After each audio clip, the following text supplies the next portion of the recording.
जानेंगे दोस्तों आज के मुख्य समाचार टुडे ब्रेकिंग न्यूज के इस वीडियो में देश भर की तमाम बड़ी खबरों को मोदी सरकार की तरफ से बड़ी घोषणा भी की गई है। इसके अलावा दोस्तों थाली ताली और दीपक जलाने के बाद मोदी सरकार ने देशवासियों को एक और टास्क भी दिया है, वो भी आपको बताएंगे। 1-1 लाख रुपए आप मोदी सरकार की स्कीम के तहत पा सकते हैं। सभी खबरों को जानेंगे एक एक करके, बिल्कुल ध्यान से बने रहेगा हमारे साथ इस वीडियो में और एकदम पूरा लास्ट तक जरूर देखिएगा। चलिए अगली खबर है दोस्तों की लॉकडाउन में घर बैठे मोबाइल एप्लीकेशन से खुलेंगे सभी के बैंक खाते। केवाईसी के लिए भी आपको बैंक नहीं जाना होगा। जी हाँ, इंडसइंड बैंक ने इस तरह की सुविधा शुरू कर दी है। अब आप इंडसइंड बैंक में मोबाइल पर ही घर बैठे अपना बैंक अकाउंट खोल सकते हैं, वो भी करंट अकाउंट खोलने की सुविधा भी शुरू कर दी। चलिए अपन बात करते हैं अब आगे की बड़ी खबरों में, जहां अपडेट देख पा रहे होंगे कि चीनी वायरस और लॉकडाउन के बीच आम आदमी के लिए एक बहुत ही अच्छी खबर आई है। रोजमर्रा की जुड़ी हुई कई सारी चीजें सस्ती हुई है। जी हाँ, चीनी वायरस के संकट के बीच आम लोगों के लिए एक राहत भरी खबर है। चावल, आटा, दाल, आलू, प्याज की कीमतों में कमी देखने को मिली है। इस साल फसलों का भी रिकॉर्ड तोड़ उत्पादन हुआ है, तो दूसरी तरफ मांग में भी कमी देखने को मिल रही है। और इन सब चीजों के बीच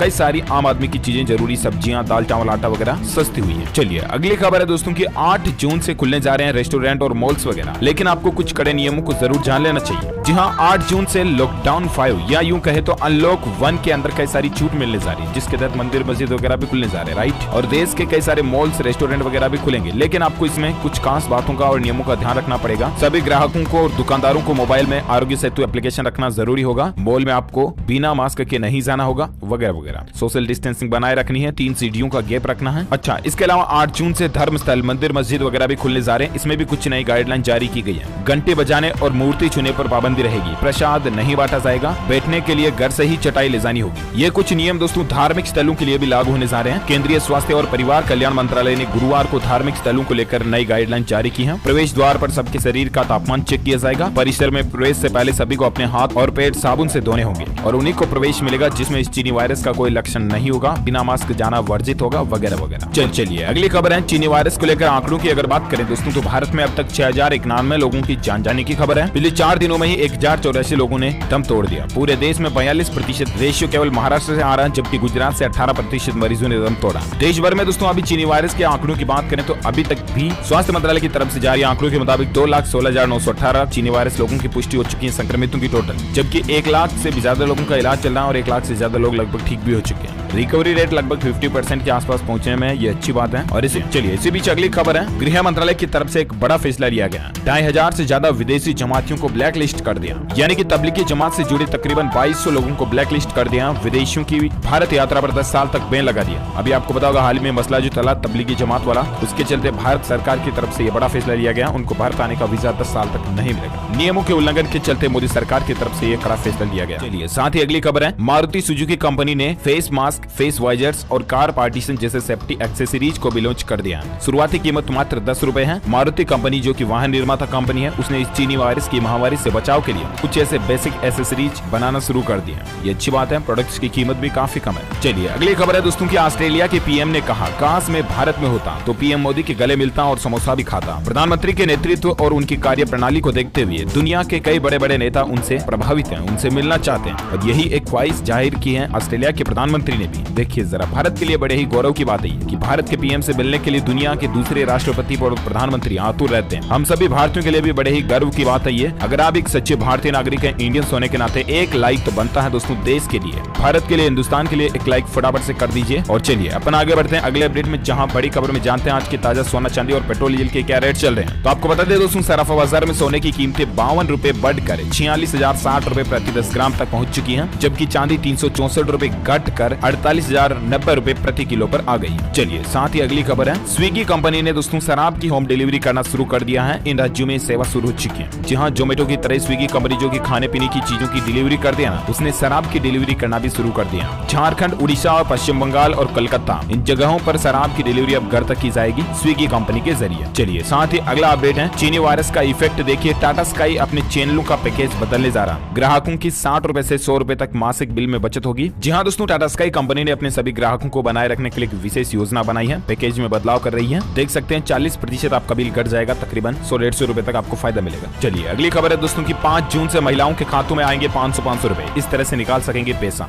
जी हाँ, प्रधानमंत्री जनधन योजना के तहत मोदी सरकार आज से ही महिलाओं के खातों में, यानी माताओं बहनों के खातों में 500 रुपए की एक मुश्त राशि जमा कराने जा रही है। PMJDY के महिला खाताधारकों को 500 रुपए की जून महीने की किस्त 5 जून से बैंकों में आना शुरू हो जाएगी। तो ये राहत की बात है। अगर आपका भी जनधन खाता है तो आपको इस योजना का फायदा मिलेगा। और चलिए दोस्तों अब नजर डालते हैं दूसरी खबरों से पहले आज के चीनी वायरस को लेकर क्या ताजा अपडेट और आंकड़े आ रहे हैं। चीनी वायरस से संबंधित कुछ खास खबरें भी हैं, फटाफट से आपको बता देते हैं। बड़ी खबर देख पा रहे कि दोस्तों वर्क प्लेस के लिए भी नई गाइडलाइन जारी की गई है। कंटेनमेंट जोन में रहने वाले किसी भी कर्मचारी को दफ्तर में आने की इजाजत ना दी जाए, इन्हें घर से ही काम करने की सहूलियत मिले। जो कि मतलब ज्यादा संक्रमित इलाकों वाले लोग हैं उनको प्राइवेट ऑफिस में आने की इजाजत नहीं होगी, पहली बात तो ये, ठीक है। इसके अलावा उनको वर्क फ्रॉम होम दिया जाए, ये कहना है मोदी सरकार की तरफ से। अच्छा, इसके अलावा और एक अपडेट देख सकते हैं कि जुलाई से इस राज्य में खुलेंगे स्कूल। जानिए कब और कहां से शुरू होंगे कॉलेज और यूनिवर्सिटीज। जी हां, आपको बता दें हरियाणा राज्य सरकार की तरफ से स्कूलों और कॉलेजों को खोलने का फैसला लिया गया है। बड़ा अपडेट देख पा रहे दोस्तों की स्कूल खोलने का फैसला लेने वाला हरियाणा देश का पहला राज्य भी बन चुका है। 3 फेज में कक्षा 1 से लेकर 12वीं तक की कक्षाएं शुरू होंगी, फिर यूनिवर्सिटीज यानी कि विश्वविद्यालय वगैरह को खोला जाएगा, कॉलेजेस वगैरह को। दरअसल हरियाणा के शिक्षा मंत्री ने जानकारी दी है कि स्कूलों को खोलने की प्रक्रिया 3 चरणों में पूरी होगी। पहले 10वीं से 12वीं तक की कक्षाएं खुलेंगी, फिर दूसरे चरण में 6ठी से 9वीं तक की, और तीसरे चरण में 1ली से 5वीं तक की स्कूल कक्षाओं को शुरू किया जाएगा। हालांकि तारीख का ऐलान अभी तक नहीं हुआ है, 15 जुलाई के आसपास स्कूलें खुलने की संभावना है। चलिए इसी बीच अगली खबर देख पा रहे कि बिहार राज्य के अंदर चीनी वायरस से बचने के लिए एक गाँव वालों ने बड़ा फैसला लिया और कहा कि अब ना तो यहाँ कोई भोज होगा ना ही कोई भोज में शामिल होगा। जी हाँ, बिहार के समस्तीपुर गाँव में ये निर्णय लिया गया है गाँव के ही पंचों की तरफ से कि गाँव में कोई दावत भोजन वगैरह का आयोजन नहीं किया जाएगा। ये अच्छी बात है, होना चाहिए इस तरह का नियम। चलिए अगली खबर है दोस्तों की इस राज्य ने स्कूल खोलने का फैसला वापस ले लिया।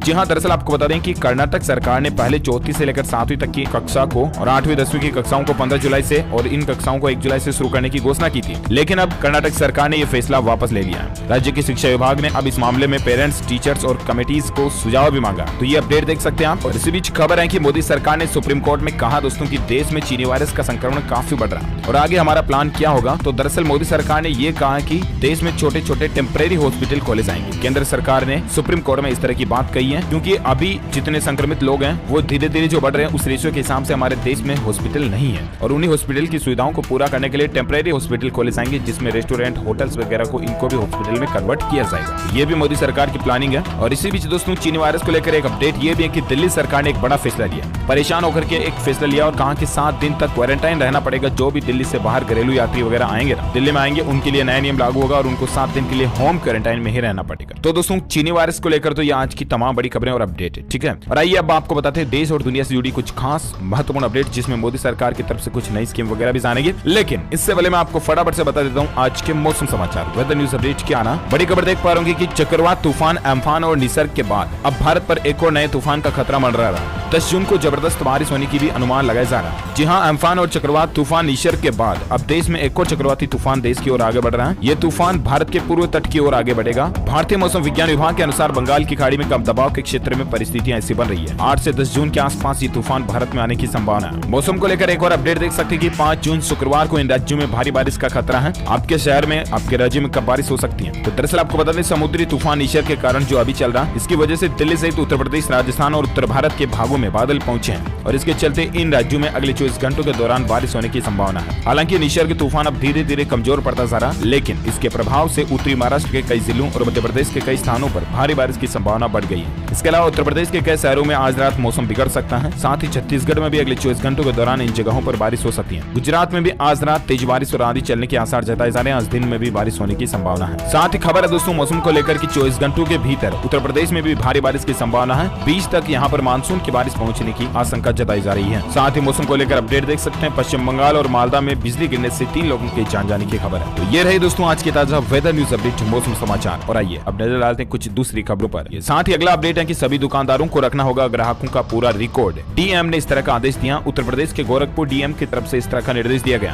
कि सभी दुकानदार अपने ग्राहकों का रिकॉर्ड रखें, कहां से आया, नाम, पता, मोबाइल नंबर वगैरह वगैरह। चलिए जहां किसानों के लिए बड़ी ही राहत की खबर है, आ गया ऐतिहासिक कानून, अब हर किसान अपनी फसल से बनेगा मालामाल। जी हाँ, आखिरकार किसानों के लिए वो खबर आ ही गई है जिसका वे बेसब्री से इंतजार कर रहे थे। केंद्र सरकार ने किसानों को आत्मनिर्भर बनाने के लिए उन्हें मजबूती प्रदान करने वाले प्रस्ताव को मंजूरी दे दी है। केंद्र सरकार ने मंडियों और इंस्पेक्टर राज को हटाने वाले कानून को लागू कर दिया और अब देश का किसान भी अमीर बनेगा, यानी कि अपने अनाज को वो अपनी मर्जी से देश में कहीं पर भी बेच सकेगा। One nation one agri market कानून को मंजूरी मिल चुकी है। कैबिनेट की बैठक में केंद्र सरकार ने बुधवार को ये मंजूरी दे दी है। ये वाकई में देश भर के किसान भाइयों के लिए बड़ी ही राहत की खबर। चलिए साथ ही अपडेट है दोस्तों की थाली बजाने और दिए जलाने के बाद मोदी सरकार ने ये नया काम देश की जनता को दिया। जी हाँ, आप ये सोच रहे होंगे कि आखिर वो तीसरा काम क्या? तो दरअसल आपको बता दें तीसरा टास्क मोदी सरकार ने ये दिया जो कि आयुष मंत्रालय की तरफ से दिया गया सभी देशवासियों के लिए। माई लाइफ माई योगा नाम की एक कॉन्टेस्ट प्रतियोगिता निकाली है, जिसमें देश भर के साथ की विदेश के नागरिक भी भाग ले सकते हैं। बस आपको इसके लिए कुछ नहीं करना दोस्तों, 3 मिनट के लगभग आपको एक वीडियो बनाना है, जिसको सोशल मीडिया के ऊपर आप हैशटैग के साथ शेयर कर सकते हैं, या आप आयुष मंत्रालय की वेबसाइट पर इस वीडियो को अपलोड भी कर सकते हैं। और इतना ही नहीं दोस्तों, इस काम को करने के लिए मोदी सरकार आपको 1 लाख रुपए भी देने जा रही है। कोई भी महिला या पुरुष इसमें शामिल हो सकते हैं। देख सकते हैं आपकी विजेता लोगों को 1 लाख रुपए का इनाम दिया जाएगा। दूसरे स्थान पर आने वाले विजेताओं को 50,000 रुपए का इनाम मिलेगा, जबकि थर्ड नंबर पर 25,000 रुपए का इनाम है। और भी इसकी ज्यादा जानकारी आप ऑफिशियली माई गवर्नमेंट की वेब पोर्टल पर जाकर के जानकारी चेक कर सकते हैं। यहाँ पर ये देख सकते हैं आप, माई गवर्नमेंट इनोवेशन के ऊपर भी अपडेट डाला गया, इसमें सारी गाइडलाइंस डिटेल्स वगैरह आपको जानने मिल जाएगी। चलिए अगली खबर है दोस्तों, बड़ी खबर, बदल सकते हैं ड्राइविंग लाइसेंस और गाड़ी के रजिस्ट्रेशन के नियम। सरकार इस तरह की तैयारी कर रही है। हालांकि ये नियम बदले नहीं है, लेकिन इस तरह की मीडिया रिपोर्ट्स और प्लानिंग चल रही है। दरअसल केंद्र सरकार जो है ना, वो मोटर वाहन अधिनियम में संशोधन के लिए मिले प्रस्ताव पर सभी हितधारकों के सुझाव मांग रही है। और इसमें सरकार की प्लानिंग है दोस्तों की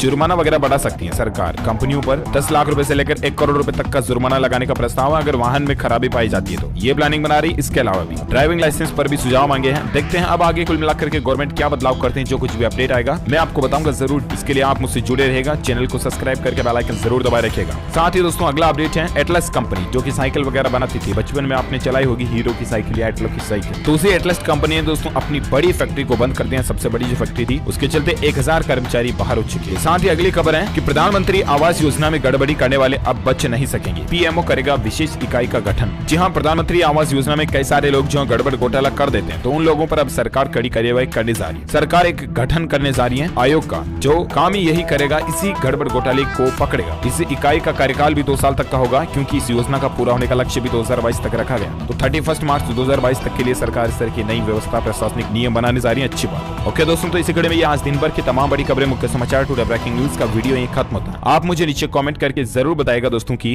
भारत में अभी सबसे ज्यादा चीनी वायरस के मामले कौन से राज्य में चल रहे हैं।